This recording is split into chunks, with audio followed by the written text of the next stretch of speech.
இப்படியெல்லாம் ஒரு சாதாரண மக்களுடைய அறிவுக்கு எட்டுமாறு ஒரு, அதாவது சூப்பர்டிஷியஸ் பிலீஃப்னு சொல்றாங்க. அது உள்ள அடக்கம் இருக்குது, உண்மை உண்டு. அந்த உண்மையை உரைக்க முடியாத மேலான ஒரு சிறப்பு கதையை சொல்லி இப்படி வந்த போது, அதன் பிறகு அடுத்தது கௌமார சமயம். கௌமார சமயம்னா சிவமும் சக்தியுமாக மாறி, சிவமும் சக்தியும் சேர்ந்து இந்த ஓங்காரம் பிரணவ ரூபம் வந்துட்டு பிரபஞ்சம் முழுவதிலும் நிறைந்த வான்காந்தம் நிறைஞ்சு போச்சு. அது எங்க எங்க கூடுதோ அந்த கூட்டத்துக்கு தகுந்தவாறு அழுத்தம், ஒளி, ஒலி, சுவை, மனம், உயிர்கள மனம், இந்த ஆறாக மலர்ந்தது. இதற்கு மேலாக நிகழ்ச்சிகள் பிரபஞ்சத்தில் இல்லை என்பதை கண்டுபிடித்தவர்கள் சிவமும் சக்தியும் சேர்ந்து பெற்ற பிள்ளைக்கு 6 முகம் என்று வந்தது. அந்த 6 முகம் என்றால் என்ன? அழுத்தம், ஒளி, ஒலி, சுவை, மனம். மனம் மனம் கூட அறிவு என்றது மனமாக இயங்குவதே காந்த சக்தியினால்தான் இயங்குகிறது. அதனால இந்த காந்த சக்தியின் பிசிக்கல் டிரான்ஸ்பார்மேஷன், அததான் வள்ளுவர் சொல்லுது. சுவை, ஒளி, ஊறு, ஓசை, நாற்றம் என்ற 5 வகை தெரிவான்கட்டே உலகு. இவைகள் எவ்வாறு தோன்றுகிறது என்ற வகையை தெரிஞ்சு கொண்டான்னா அது பிரபஞ்ச தத்துவம், அவனுக்கு அவன் உணர்ந்தவனாக மாறுகிறான் என்ற அளவுல அவரும் எடுத்து கூறியிருக்கிறார். ஆனால் அந்த காலத்துல இதெல்லாம் விளக்கி சொல்வதற்கு, விஞ்ஞான முறையில விளக்குவதற்கு காலமும் இல்லை, அதற்கு தகுந்த கல்வியும் இல்லை. அதனால அந்த இடத்துல ஒரு பூட்டகமாகவே வச்சுட்டே வந்தாங்க. அது மூடக்கொள்கை என்று சொல்லுவோம். மூடக்கொள்கைன்னா மடையன், அதாவது அறியாதவன் கொள்கை என்றது அர்த்தம் இல்லை. மூடம் என்றால் மறைந்து கிடக்கிறது. இப்ப சுக்கிர மூடம்னு சொல்றோம்னு வச்சுங்க, என்ன சூரியனுக்கு நேர்ல சுக்கிரம் வந்தா சூரியனுடைய வெளிச்சத்துல சுக்கிரன் தெரியறதில்லை, மறைஞ்சிருக்கு. அது முன்னையும் நிற்கலாம், அது பின்னாலேயும் நிற்கலாம். அதுதான் சுக்கிர மூடம்னு சொல்றோம். அதனால மூடம்னா அது அறிவற்றது என்றோ அல்லது அந்த அர்த்தமே இல்லை. மூடம் என்றால் மறைத்து கிடப்பது. அந்த மாதிரி சில வார்த்தைகள்லாம் நம்ம பழக்கத்துல வர்ற போது கருத்து மாதிரி செயல்படுவது. மடையன் சொல்றோம். மடையன்னா என்ன? அது ரொம்ப புத்தி இல்லாதவன் என்றதாக சொல்றமே, அப்படி அல்ல. அந்த காலத்துல தண்ணி பாய்ச்சத்துக்கு வயல்களுக்கு தனியா ஒரு ஆளை போட்டு அவனுக்கு அதிகாரம் கொடுத்து, கிராமத்தில் அதிகாரம் கொடுத்து, இந்த நேரம் வரைக்கும் அவனுக்கு தண்ணி பாய்ச்சி அதுக்கு மேல அதை கட்டிட்டு இன்னொருத்தருக்கு பாய்ச்சணும்னு சொல்றான் பாருங்க. அந்த தடுத்து போற தண்ணியை தடுத்து திருப்புறாரு, அந்த வேலைக்கே மடை என்று பேரு. அந்த மடை போட்டு இன்னொருத்தனுக்கு திருப்புறது மடையன்னு அந்த காலத்துல பேர் வந்தது. இந்த காலத்துல நாம சாதாரணமா உபயோகிக்கிறோம். ஏதாவது தப்பு செய்தாங்கன்னா அவனை மடையன்னு சொல்றோம். ஆனா அந்த வார்த்தை வந்ததுக்கும் இன்னைக்கு சொல்றதுக்கும் எவ்வளோ இருக்கு. அதே போல முட்டாள் என்று ஒரு வார்த்தை சொல்றோம் பாருங்க. இந்த தேர் போயிட்டே இருந்ததுன்னா அது திருப்புறதுக்கு அதை முட்டு கொடுத்தாதான் இந்த பக்கம் திரும்ப நேரா போறது.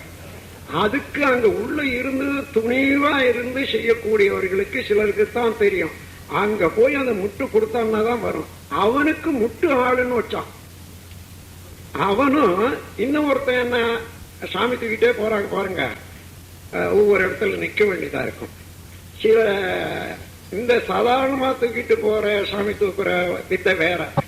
சில இடங்கள்ல ஆடும் தியாகர், அசையும் தியாகர், துள்ளும் தியாகர் எல்லாம் நீங்க பார்த்திருப்பீங்க. அதெல்லாம் ரொம்ப நுணுக்கமா செய்யணும். நிக்கிற போது அது அவனே தூக்கிட்டு இல்லாத ஓடுற வரைக்கும் அதை தழுக்கா செய்துட்டே வரக்கூடிய வேற. நிக்கிற போது ஆயகால் போட்டு நிக்க வைக்கிறதுக்கு பதிலாக தோல் கொடுக்கக்கூடியவன் தயாரா இருப்பான். அந்த தோல் அவன் தான் முட்டாள். முட்டு கொடுக்கிறானே அவனுக்கு முட்டாள். இந்த 2 இடத்துல இருந்த அந்த மாதிரி நமக்கு வாழ்க்கையில நாம் பேசும் வார்த்தைகள்லேயே அர்த்தம் உள்ள அடங்கியிருக்கு. அதனால அது புரியாத வரைக்கும் அது மூடப்பழக்கமாகவும், புரிந்து கொண்ட பிறகு விஞ்ஞானமாகவே இருக்கும். அப்போ அழுத்தம், ஒளி, ஒலி, சுவை, மனம், இதை தவிர பிரபஞ்சத்துல என்ன விளைவு என்று பாருங்க. இது தவிர என்ன பிரபஞ்சத்தில் இருக்குன்னு பார்த்தா சுத்த வெளியும் விண்ணும் தவிர வேறொன்று இல்லை. சிவமும் சக்தியும் தவிர வேற ஒண்ணுமே இல்லை. ஆனால் இந்த ரெண்டும் சேர்ந்த விளைவுகள் என்ன? அழுத்தம், ஒளி, ஒலி, சுவை, மனம். அழுத்தத்தினால்தான் அணுக்கள் கூடுதலும் பெரிதலும். ஒலியும் ஒளியும் சுவையும் மனமும். இதை தவிர மனம், இதை உணர்ந்து கொண்டு இன்புறுவது மனம். இதை தவிர வேற ஒன்றும் இல்லை. இந்த 6 நிகழ்ச்சிகளும் எங்கிருந்து பிறந்தது? சிவம் சக்தி என்ற வான்காந்தம். சிவம் என்ற இருப்பு நிலையோடு சக்தியினுடைய அலை பாய்ந்து அதை காந்தமாகி அந்த காந்தத்தினுடைய பிசிக்கல் டிரான்ஸ்பார்மேஷன் மாற்றம் தான் ஒளி, ஒலி, சுவை, மனம் இவைகளெல்லாம். ஆகவே அதை கூற வந்தவர்கள் 6 நிகழ்ச்சிகள் சிவம் சக்தியும் சேர்ந்து தோன்றின என்று வச்சாங்க. அப்போ சிவமும் சக்தியும் இதுக்கு முன்னே உண்மையா வச்சு வணங்கிட்டு வரக்கூடியவர்களுக்கு அவர்களுக்கு பிறந்த பிள்ளைக்கு 6 முகத்தை வச்சு 6 முக கடவுள் ஒண்ணு வந்தாச்சு. இதுதான் கௌமார சமயம் என்றது. ஆக மொத்தம் இந்த உலகத்துல நம்ம நாட்டில் 6 சமயங்கள் தோன்றின. சைவ சமயம், சாக்த சமயம், வைணவ சமயம், சௌர சமயம், கௌமார சமயம், காணபத்தியம். இந்த 6 சமயங்களை என்ன குறிக்கிறது? இயற்கையினுடைய இருப்பு, இயல்பு, இயக்கம், விளைவுகள். இதுதான் நம்ம அருணகிரிநாதர் கூட அவருடைய பாடல்ல பாடுற போது அருசமய நீதி ஒன்றும் அறியாமல் என்று சொல்றார். இன்னொரு இடத்துல பாடுற போது எல்லாருக்கும் தெரிஞ்ச பாட்டு தான் அது. நான் கூட சின்ன பொழுதுல பாடிட்டு இருப்பேன். அந்த இடம் வந்த போது என்னடா இது அவருக்கே தெரியலையா, எனக்கு எப்படி தெரிய போகுதுன்னு இருந்தேன். என்ன, ஏறுமையில் ஏறிவிளை ஆடு முகம் ஒன்று, ஈஸ்வருடன் ஞான மொழி பேசும் முகம் ஒன்றுன்னு எல்லாம் கூறிட்டே வந்து ஆறுமுகமான பொருள் நீ அருளல் வேண்டும், ஆதி அருணாச்சலமாக அமர்ந்த பெருமாளேன்னுட்டு ஒரு பாட்டு எல்லாருக்கும் தெரியும். அவரே அங்க தகைச்சு போயிருக்காரு. இந்த ஆறுமுகமான பொருள் இன்னும் ஒரு முகமாக வந்ததுதான் எனக்கு கதையில தெரியுதே தவிர இந்த ஆறுமுகமான பொருள் எனக்கு விளங்கலே என்ற அளவுக்கு அது வரைக்கும் இருந்தது. இன்னைக்கு எல்லாம் தெரிஞ்சுக்கிட்டீங்களா? இன்று முதற்கொண்டு அந்த சந்தேகத்துக்கு இடமே கொடுக்காதீங்க. ஆறுமுகம் என்றால் அழுத்தம், ஒளி, ஒலி, சுவை, மனம் இவை பிறக்கு இடம் சக்தியும் சிவமாக, அதாவது பின்னும் வெளியும் இந்த இரண்டும் சேர்ந்து வெளி என்ற இருப்பு நிலையோட பின் என்ற ஆற்றல்ல எழக்கூடிய அலை சேர்ந்து வான்காந்தமாகி அந்த வான்காந்தம் எங்கெங்க அழுத்தம் சமப்படுகிறதோ அந்த சம பொருண்மைக்கு ஏற்றவாறு, அதாவது பொருள்களினுடைய திணிவு நிலைக்கு ஏற்றவாறு அழுத்தமா, ஒளியா, ஒலியா, சுவையா, மனமாக ஜீவன்ல மனமாக இயங்கிக் கொண்டிருக்கிறத தவிர பிரபஞ்சத்துல ஒன்றுமே இல்லை.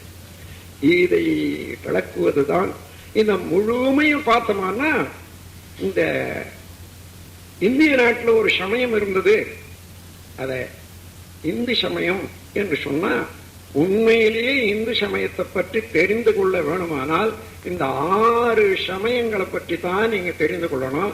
அதை உணரும் போதுதான் எவ்வளவு, அதாவது வேறுபாடு இல்லாத மக்களிடத்துல ஏற்றத்தாழ்வில்லாத முன்னவர்கள் நமக்கு இந்த சமயத்தை ஏற்படுத்தி இந்த கலாச்சாரத்தை உருவாக்கி இருக்காங்கன்னு பார்க்க போது ஆச்சரியப்பட வேண்டியதுதான். நாம் அதோட அவரெல்லாம் நினைந்து அடி வணங்கணும். நண்பர்களே, இந்த வான்காந்தம் என்பது இப்போ உங்களுக்கு விளங்கி போச்சு. அதாவது நம்ம நாட்டில் உலகத்திலே ஒரு பண்பாடு, அதில் நம்ம நாட்டில் ஒரு ஒரு தந்திரமா கூட இருந்தது. என்னன்னா, மனித வாழ்க்கைக்கு தத்துவம் தேவை, விஞ்ஞானமும் தேவை. தினசரி வாழ்க்கையில தத்துவ ஞானம் வேணும், விஞ்ஞானமும் தேவை. ஆனா தத்துவத்தையும் விஞ்ஞானத்தையும் நேரடியாக தெரிந்து கொள்ளக்கூடிய அளவுக்கு சாதாரண மக்களுக்கு கிடையாது. அதற்காக தத்துவ கருத்தையும் விஞ்ஞான கருத்தையும் மையமாக வச்சு ஒரு கதையை புனைவாங்க. அந்த கதையில ஒரு தத்துவத்தை வெளியிடக்கூடிய கரு அமைஞ்சிருக்கும்.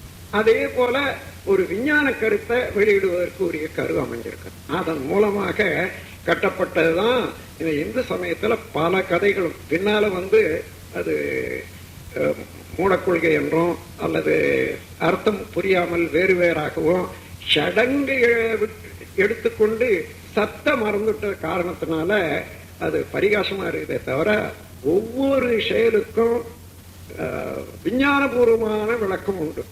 இப்போ உதாரணமா எப்படி உண்மையை உணர்த்துறதுக்கு முயற்சித்தாங்கன்றது ஒரு சிறு உதாரணம் சொல்றேன். பாரதத்துல ஏதோ ஒரு குட்டி கதையா சொல்லுவாங்க. என்னன்னா, கிருஷ்ணன் அதாவது மற்றவர்களை ஏமாற்றுவதற்காக அமாவாசைக்கு முன்தினத்துல தர்ப்பணம் பண்ணாங்க. எல்லாம் அமாவாசைக்கு தானே செய்வாங்க, அது அன்னைக்கு செய்தானா. அப்போ தேவர்கள் எல்லாம் கூடி என்ன இது இந்த மாதிரி கிருஷ்ணன் செய்யறானே, நாளைக்கு தானே அமாவாசை, நாளைக்கு தானே அமாவாசைன்னு எல்லாம் கத்திட்டு இருந்தாங்களாம். எல்லாம் கத்தி கொண்டு சிவன் போய் கேட்டாங்களாம். அதெல்லாம் எனக்கு தெரியாது, அது நீங்க இது அமாவாசையோ மற்ற விஷயமோ சூரியனுக்கு சந்திரனுக்கு தான் பொருத்தம், நீ அங்க போய் கேளுன்னு சொன்னாங்களாம். அதுக்கப்புறம் சரி நேரடியாக சூரியன் வந்தாங்களாம். சூரியன் வந்த பிறகு அது எனக்கு கூட இன்னைக்கு அமாவாசைன்றது இன்னும் வரல, அது எப்போ நீ சந்திரனை போய் கேளுங்கன்னு சொல்லிட்டான். அப்ப சந்திரன் போய் கேட்ட பிறகு அப்படியா, நான் நேரா போய் சூரியனை கேட்கிறேன் வாங்க அன்னிட்டு எல்லாரையும் அழைச்சிட்டு வந்தானா. அப்போ சூரியனை கேட்கிறான், என்ன அமாவாசை நாளைக்கு போது இன்னைக்கு கிருஷ்ணன் தர்ப்பணம் பண்றானாமே, இது என்ன அநியாயம் இல்லையா சந்திரன் கேட்கிறானா. அது சூரியன் சொல்றானா, நீயும் நானும் எப்ப நேரா வந்தோமோ அதுதான் அமாவாசை.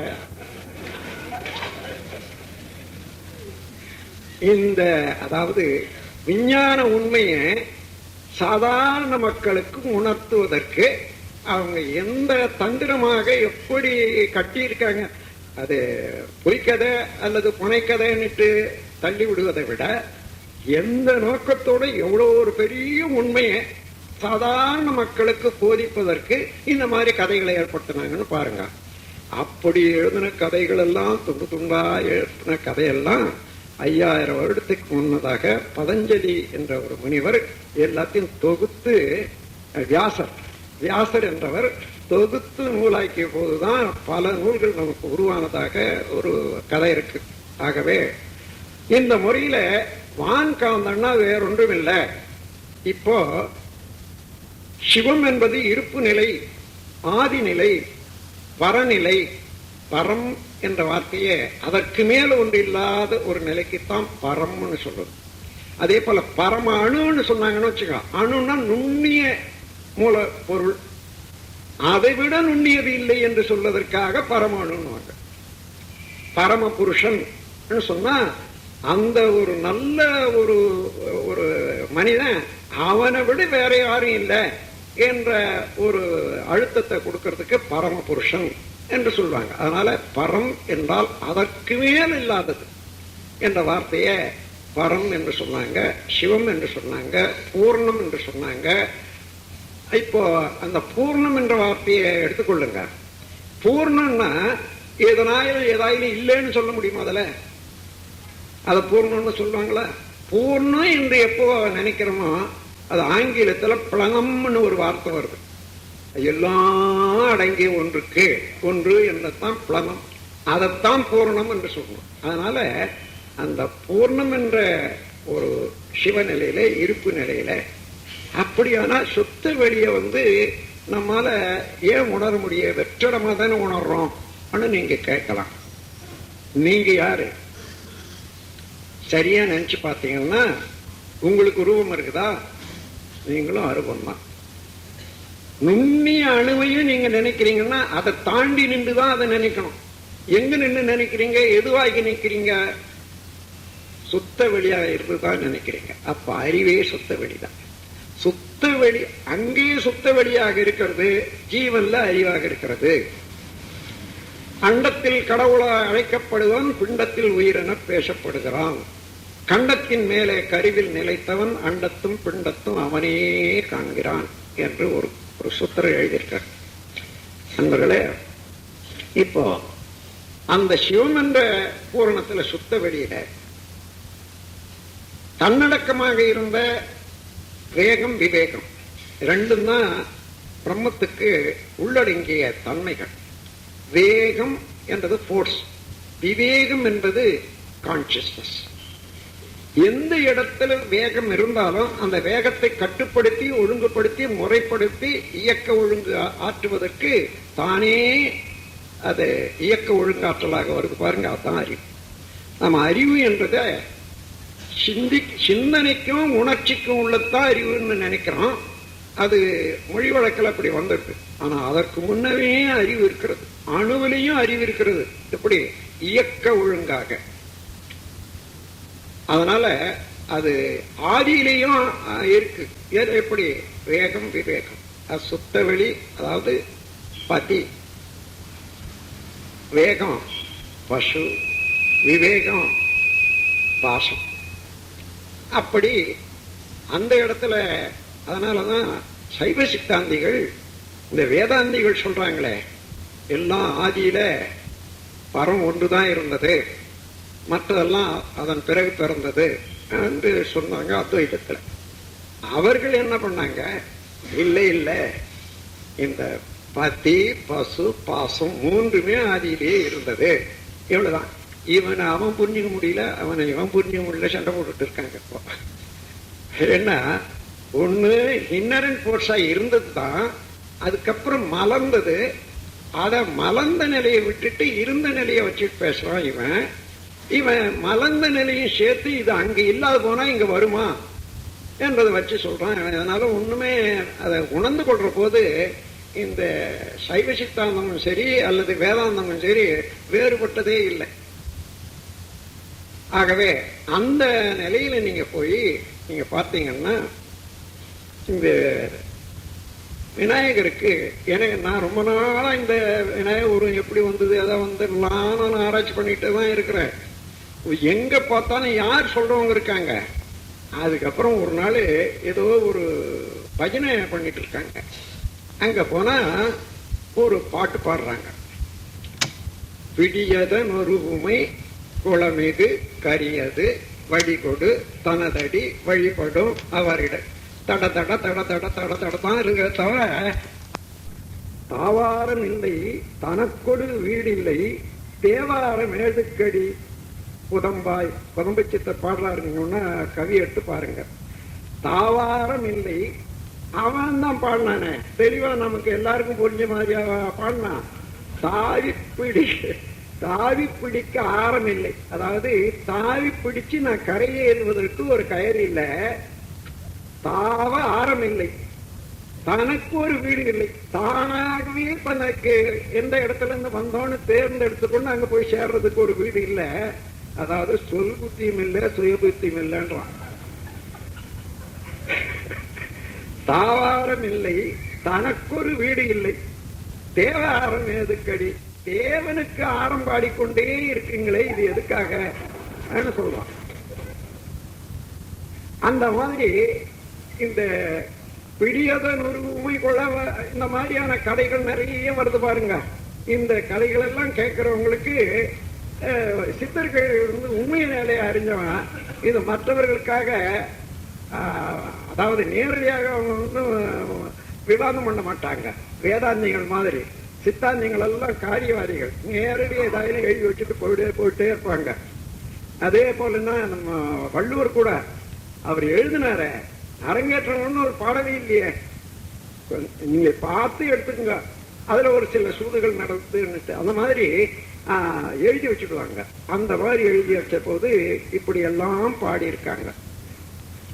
அதன் பிறகு இப்போ இந்த ஒரு உண்மையை உணர்ந்து கொள்ளுங்க. நீங்க சிவம் என்பது சுத்த வெளி, பூரண பொருள், எங்கு நிறைந்தது, அது இல்லாத இடம் இல்லை, அதுவே பேராற்றலுடையது. ஏன்னா எல்லாமே எல்லா பொருளும் எல்லா இயக்கமும் அதுலயே தான் நடக்குது. நான் எழுதிய ஒரு கவியில ஒரு அம்மா நல்லா பாடியிருக்காங்க. அந்த பாட்டு பரம அணு முதலாய் பார் விண் மீன் அனைத்தும் பம்பரம்போ சுழன்று மிதந்துருண்டு உன்னிலாடும் தரம் அறிவே என்னும் தத்துவம் உணர்ந்திட்டேன். அந்த மாதிரி பரமாணு முதலாக சூரியன்கள் எல்லாம் கூட மிதந்து உருண்டு இயங்கிக் கொண்டே இருக்கிறதுக்கு இடமாக உள்ளது சுத்த வெளிதான் என்று சொன்னா, ஒரு பொருள் இன்னொரு பொருள் மேல மிதக்குது என்று சொன்னா எது வலிவா இருக்கும்? பொருள் வலிவா இருக்குமா? அதை தாங்கி இருக்கக்கூடிய இடம் வலிவா இருக்க முடியுமா? அதனால அந்த இடம் எல்லாவற்றை விட வலுவுடையது. இந்த நம்ம காலத்திலேயே நெருங்கி வாழ்ந்த நம்மாழ்வார் ஒருவர், அவருடைய கவியில நீங்க எல்லாரும் சொல்லுவாங்க, வைணவர்கள் எல்லாம் விசிஷ்டாத்வைதத்தை தான் பேசுவாங்க, அத்வைதத்துக்கு வரமாட்டாங்கன்னு சொல்லுவாங்க. அப்படி இல்லை, அவருடைய பாடலை பாருங்க. நன்றாய் ஞானம் கடந்து போய் நல்லிந்திரியமெல்லாம் ஈர்த்து ஒன்றாய் கிடந்த அரும் பெரும் பாழ் வெட்டவெளி, ஒன்றாய் கிடந்த அரும் பெரும் பாழ் உலப்பில் அதனை உணர்ந்து உணர்ந்து சென்றாங்கு இன்ப துன்பங்கள் செற்று களைந்து பசையற்றால் அன்றே அப்போதைய வீடு அதுவே வீடு வீடாமே. இது எத்தகைய அற்புதமான அத்வைதம் என்று பாருங்க. நம்ம மெடிடேஷன்ல துரியாதீதம் இன்னைக்கு எடுக்க போறாங்க சிலர். ஏற்கனவே நீங்க எடுத்தீங்க. நீங்க எப்படி என்ன செய்யறீங்க? அதே அன்னைக்கு சொல்லி வச்சிருக்க. என்னுடைய தவத்திலேயே நான் அந்த நிலை அடைஞ்ச போது, அதன் பிறகு இந்த நம்மாழ்வாருடைய இந்த பாடலை பார்த்த பிறகுதான் உறுதிப்பட்டது எனக்கு, இதுதான் சரியானதான் சொல்லி. ஆகவே நன்றா ஞானம் கடந்து போய் நல்லிந்திரியமெல்லாம் ஈர்த்து ஒன்றாய் கிடந்த அரும்பெரும் பாடு உலப்பில் அதனை உணர்ந்து சென்றாங்கு இன்ப துன்பங்கள் சிற்று களைந்து பசையற்றால் அன்றே அப்போதைய வீடு அதுவே வீடு வீடாமே. அது வீடுன்னு ஏன் சொல்றாங்க? இங்க உட்கார்ந்து இருக்கமே, இடம்ன்றதுக்கு பேரு. வீடுன்னா இடம். எந்த இடத்துல இருக்கோம்? பூமி மேல. இந்த பூமி எங்க இருக்குது? ஆகாசத்துல இருக்கு. அதாவது சூரிய மண்டலத்துல. அந்த சூரிய மண்டலம் எங்க இருக்குது? சுத்த வெளியில இருக்கு. அதுக்கு எது வீடு? சுத்த வெளிதான் வீடு. அந்த வீட்டுக்கு இன்னொரு வீடு என்ன இருக்கான்னா இல்லை, வீடிலா வீடு அது. அதனால எல்லாவற்றுக்கும் வீடாக இருக்கக்கூடியது அது ஆதியாக இருக்கிறது என்ற கருத்துல வீடு பேரு. அந்த வீடே தானென பெற்ற பேரு வீடு பேரு என்று சொல்லுது. அதனால அந்த பேரு வேணும்னா அதை அறிந்து நிற்கணும் என்ற கருத்தை. ஆகையினால அதுதான் இருப்பு நிலை சிவம். மெய் மெய் என்ற அசைவற்றது என்ற ஒரு கருத்து கொண்டு, மெய் அசைஞ்சால் உயிர். அதனால்தான் அந்த மெய்யில இருந்து எழுச்சி பெற்ற விண்ணானது அசைகிறது, அதுக்கு உயிர் என்று பெயர் வந்தது. ஆகவே இந்த முப்பொருள் உண்மையை உணர்ந்து கொள்ளுங்க. சுத்த வெளி இருப்பு நிலை, அதுல இருந்து தோன்றிய விண் சக்தி. இந்த சக்தி சுழல்ல இருந்து வந்த அலை இருப்பு நிலையோட இணைந்து ஊடுருவி கலந்த போது அந்த கலப்பு தான் வான்காந்தம். அந்த காந்த சக்தி எந்தெந்த இடத்துல திணிவு பெறுகிறதோ அந்த திணிவு முதல்ல அழுத்தமாகவும், இன்னும் அடுத்த கட்டம் வர்ற போது ஒலியாகும், மேலும் ஒளியாகவும் சுவையாகவும் மனமாகவும் பொருட்களுடைய மோதுதலுக்கு தகுந்தவாறு இணைதலுக்கு தகுந்தவாறு 6 வகையான நிகழ்ச்சிகளாக வந்து ஜீவன் என்று வரும்போது மனமாக இருக்கிறது. ஆக 6 வகை நிகழ்ச்சிகள் இந்த பிரபஞ்சத்துல எல்லாருமே உணர்ந்து கொள்ளலாம். நீங்களும் அதுவாகத்தான் இருக்கீங்க. இந்த 6 வகை நிகழ்ச்சிகளை சரியாக தெரிந்து கொண்டா வான்காந்தம் என்பது என்ன என்று தெரிந்து கொள்ள முடியும். அந்த வான்காந்தத்தில் என்னென்ன நிகழ்ச்சிகள் நடக்குதோ, சுத்தவெளி, விண்ணில் இருந்த அலை வந்து காந்தம், எந்தெந்த இடத்துல சேருதா அப்படி எப்படி வெளியில, அதாவது ஒளியா ஒலியா சுவையா மனமா காந்த சக்தி மாறும்னு ஒரு எண்ணம் உண்டா?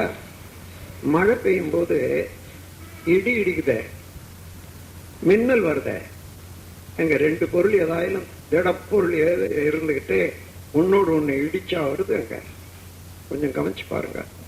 நீங்க போனீங்கன்னா மேல பிளேன்ல போய் கொஞ்சம் யாராயில பார்த்துருந்தீங்கன்னா தெரியும். இன்னைக்கு இங்க பார்த்தா மேகமாக கருப்பாகவோ வெள்ளையாகவோ தெரியுத, அங்க போனீங்கன்னா வெறும் ஆவிதான். பனி பெயர போது எப்படி இருக்குமோ அப்படித்தான் இருக்கும். அதுதான் மேகம். இருந்து பார்க்கிற போது ரொம்ப கனமாக இருக்கிறதெல்லாம் சூரிய வெளிச்சத்தை தடை போன்ற அளவுக்கு வர்ற போது நமக்கு கருநிறமாகவும் செந்நிறமாகவும் இருக்கு.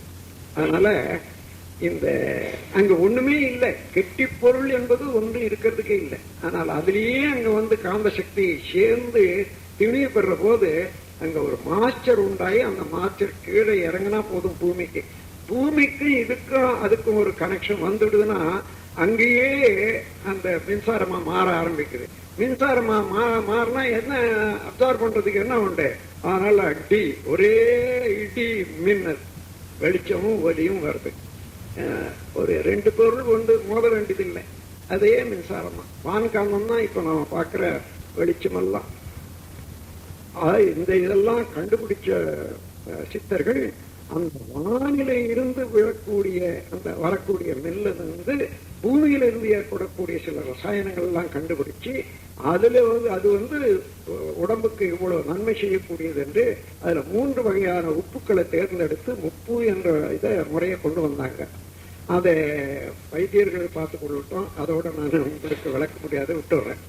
ஆகையினால அந்த வான்காந்தம் என்றால் இந்த 6 நிகழ்ச்சிகள்ல 5 நிகழ்ச்சிகள் வான்காந்தத்துல நடைபெறும்.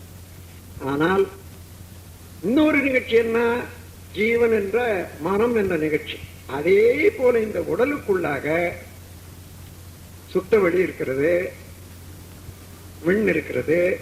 இந்த விண் என்பது சுழற்சியினால அலை இருக்கிறது. இந்த அலை சேர்ந்து வெளியோட சேர்ந்து இந்த உடல் முழுவதும் நிரம்பி இருக்கிறது பாருங்க.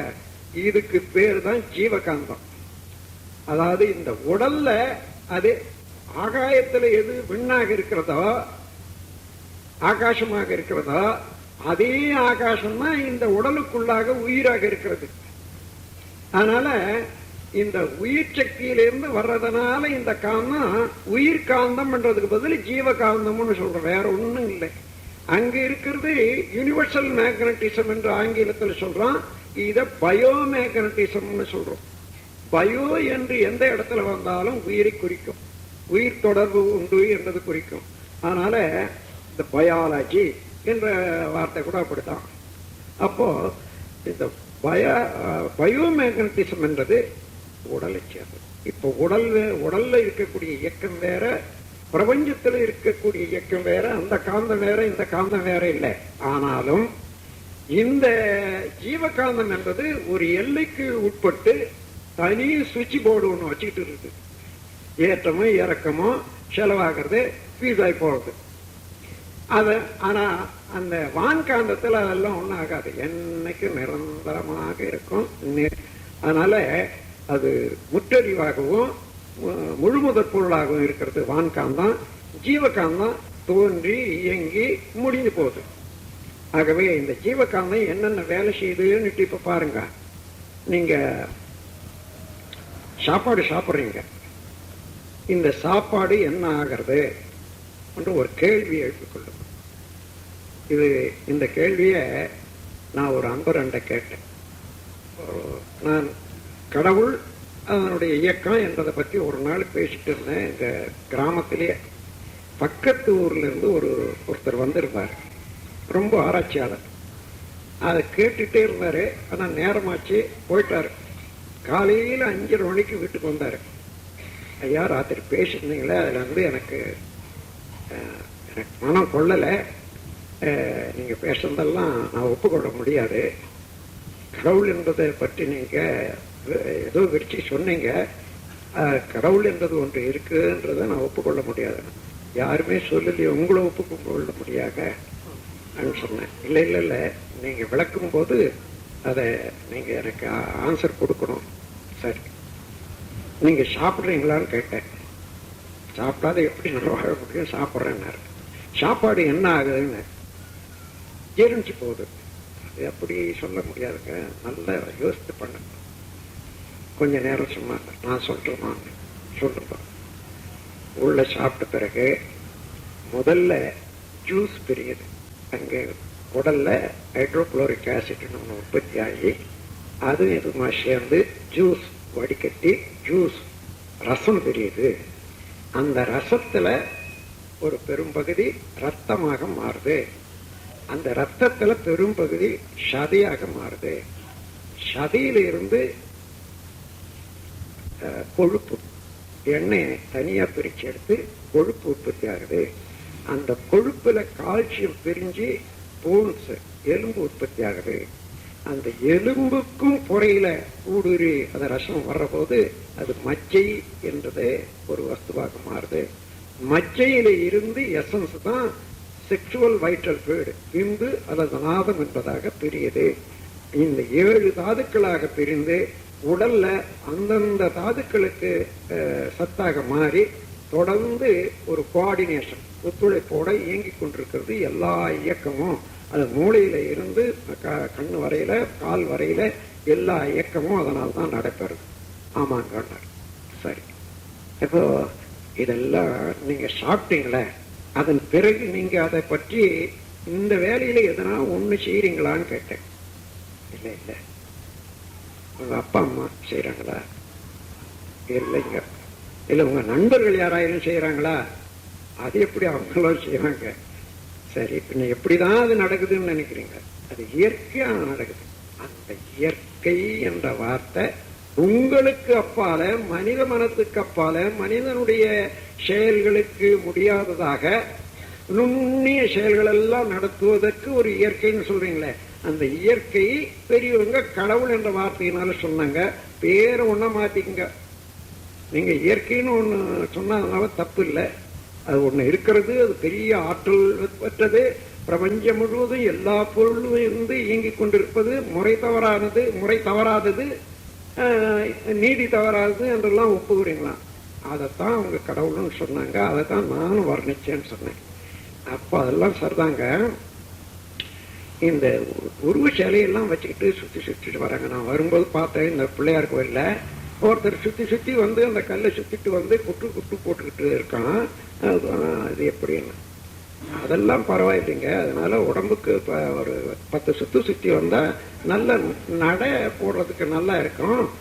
இந்த குட்டுறதெல்லாம் என்னன்னா, தினந்தோறும் நமக்கு மூளைக்கு கொஞ்சம் உற்சாகம் வேணும்னா இப்படி, அதாவது பிள்ளைகள்ல வந்து டல்லா இருப்பான் சிலருக்கு, அவனுக்கு குட்டு போட்டுக்கடான்னு சொல்லுவாங்க. அதே போல கொஞ்சம் அறிவு கொஞ்சம் கம்மியா இருந்து தப்பு செய்யறன்னா தோப்பளம் போடுறான்னு சொல்லுவாங்க. இதெல்லாம் வந்து உடல்ல பற்றாக்குறையை சீர்திருத்தி அவன் நல்லா ஆகணும்ன்றதுக்கு எடுத்த முயற்சி தான். அதுபோல அவன் வந்து சுத்திட்டு வரான். அவங்க அது கல்ல போய் சுத்துறானே, அது வந்து ஒன்னும் அர்த்தமில்லாத அறிவில்லாத செயல் இல்லையா. அவன் செய்யறாங்க அறிவில்லாத செயல் பழக்கத்தினால. அதனால அவனுக்கு பலன் இருக்குதுன்னு சொன்னேன். என்ன பலன் இருக்குது? சுத்தி வர்றதுனால காலுக்கு பலம் இருக்குது, குட்டு போடுறதுனால மூளைக்கு பலம் வருது. அவன் எப்படியோ தெரிஞ்சோ தெரியாதோ நல்லதுதான் செய்யறாங்க. அவனுக்கும் நல்லா இருக்கும், அவன் வாயிலுக்கும் நல்லா இருக்கும். அவங்க கையில என்னங்க சிகரெட்டு. அவங்க இந்த சிகரெட்டு பிடிக்கிறீங்களா, இதுக்கு அர்த்தம் இருக்குதான்னு கேட்டேன். இல்ல பழக்கம்லாம் இருக்கு. இந்த பழக்கத்தை நீங்க இவ்வளோ அறிவாளியாக இருந்து நீங்க விடுற மூச்சில நான் விடுற மூச்சும் கெடுத்துக்கிட்டு, உங்களுடைய உருவத்தையும் கெடுத்துக்கிட்டு, உள்ளுறுப்பையும் கெடுத்துக்கிட்டு, அதை பற்றி சிந்திக்காதே இருக்கக்கூடிய இவ்வளவு காலத்தை தள்ளிட்டு நீங்க அவன் போய் சுத்தி வர்றதை பற்றி நீங்க இவ்வளோ ஆழமா எடுத்துக்கிட்டீங்களே. போய் வரங்க, நீங்க போய் வாங்கன்னு 3 தடவை நான் கும்பிட்டு போட்டு